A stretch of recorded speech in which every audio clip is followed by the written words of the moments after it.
na po yung deliver po. Ayan na ang lechon!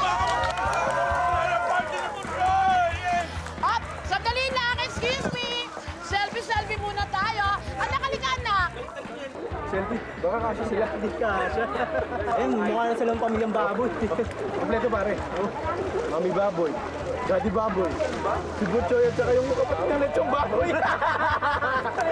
Choy, birthday mo, smile ka naman, anak. Anak!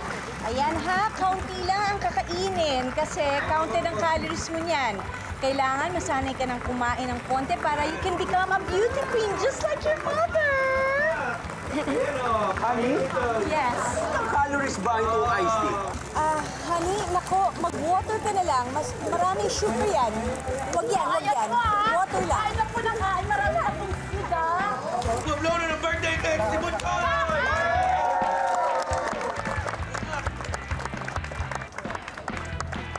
Sabay-sabay tayo, kanta tayo. And... Happy birthday to you! Happy birthday, baboy! Happy birthday! Happy birthday! Happy birthday, Butchoy!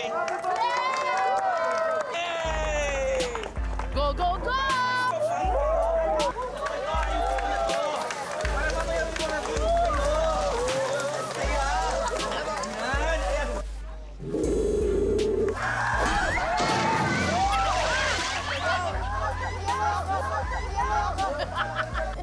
Palabiro talaga to si Daddy. Nakakainis talaga.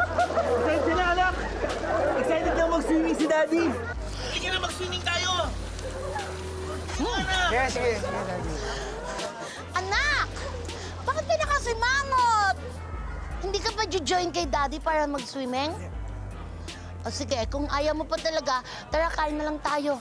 Ang daming pagkain. Halika na, kain nga tayo. Hi, Mari! Hi, Aubrey! Happy birthday! Hello. Hi, Leandro! Kain kayo, halika kayo. Ay, hindi, okay na kami. Sigurado kayo? Oo, kasi may mini-maintain kaming diet eh. Wow! Baka naman po pwedeng cheat day muna ngayon, no? Talaga, may cheat day ka? Oo naman, parang Leandro. Alam mo ba, pag every Monday to Friday, half rice lang ang kinakain ko, buong magdamag. Half rice? Para sa breakfast, lunch, and dinner? Hindi ka na mabiro. Half rice cooker ang kinakain ko ngayon. Kasi dati, buong rice cooker talaga, buong magdamag ko yon. Wow!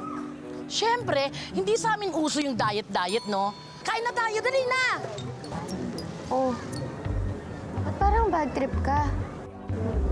Ang daming pagkain, ang daming tao. Dapat masaya ka.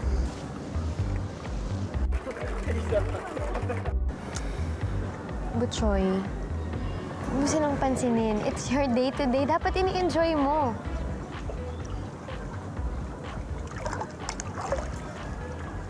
Charming ka na mo. Yung parents mo.